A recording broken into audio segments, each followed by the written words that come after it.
ఒక్క చుక్క నూనె వేయకుంటే ఇలా టమాటా చట్నీ ఎప్పుడైనా చేసుకున్నారా? ఇడ్లీలోకి కానీ దోశల్లోకి కానీ సూపర్ అంటే సూపర్గా ఉంటుంది. సో చాలా సింపుల్ ప్రాసెస్, ఫుల్గా వీడియో చూడండి. సో ఇలా ట్రై చేసుకొని మార్నింగ్ బ్రేక్ఫాస్ట్లోకి హెల్తీగా టిఫిన్ చేసేంత ఫీలింగ్ వస్తుంది. ఆయిల్ లేకుంటే ఇలా చట్నీ ట్రై చేయండి ఈసారి. సో ముందుగా ఫ్రెష్ టమాటోస్ అయితే నేను ఒక హాఫ్ కేజీ తీసుకున్నాను. సో అవి కట్ చేసేసి నీట్గా కడిగేసి పక్కన పెట్టుకోండి. కట్ చేసేసి తర్వాత ఫస్ట్ ప్యాన్ పెట్టేసి ఫస్ట్ కొన్ని ధనియాలు అయితే ఫ్రై చేసేసి పక్కన పెట్టండి. మెయిన్ టేస్ట్ ధనియాల వల్ల మంచి టేస్ట్ వస్తుంది.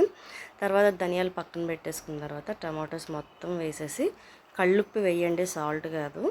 సో అవి పొయ్యి మీద ఉంటుండగానే ఈలోపు పచ్చిమిర్చి మాత్రమే వేసుకోండి, ఎండుమిర్చి కాదు. ఎండుమిర్చి అంటే మనకి ఇంకా డార్క్ రెడ్ వస్తుంది, ఆ టేస్ట్ డిఫరెన్స్. మన పచ్చిమిర్చి వేసుకునేది ఇది వేరే టేస్ట్ అనమాట.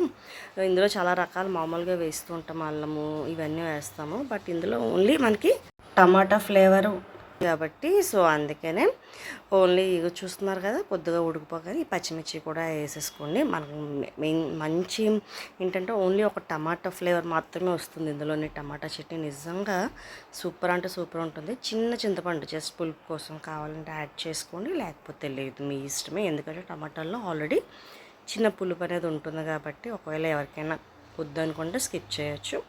నెక్స్ట్ వచ్చేసి ఇలాగ ఎక్కువగా బాగా దగ్గరగా కుక్ అవనివ్వకండి, ఇలా ఉండేలా చూసుకోండి, లేకపోతే కలర్ పోతుంది. సో కలర్తోనే మనకి మంచి లుక్ వస్తుంది కాబట్టి సో ఇలా కాసేపు చల్లారనిచ్చిన తర్వాత మనం ముందుగా వేయించిన ధనియాలు ఉన్నాయి కదా, అవి తీసుకోండి.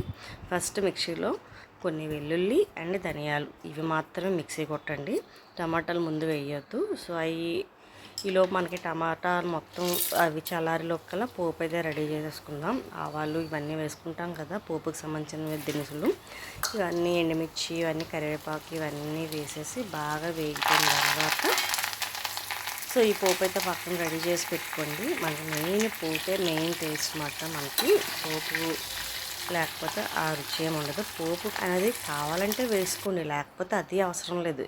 అందుకనే ఆయిల్ లేకుండా మీరు తినవచ్చు అని చెప్పాను.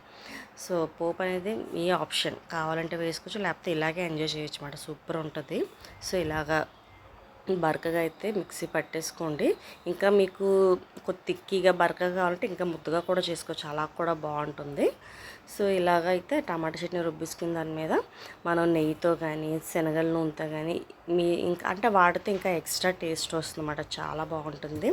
నేనైతే నార్మల్ ఆయిల్తోనే తాలింపు పెట్టాను. సో ఎందుకనంటే ఇంకా పిల్లలు తింటారు కాబట్టి వాళ్ళు కొద్దిగా టేస్టీగా ఉండాలని ఇంక ఇలా పెట్టాను. మామూలుగా అయితే అసలు తాలింపే అవసరం లేదు. ఇప్పుడైతే చక్కగా ఒక మంచి మెత్తగా చేసుకున్న ఇడ్లీలోకి కానీ దోశల్లోకి కానీ చపాతీలో కూడా సూపర్ ఉంటుంది.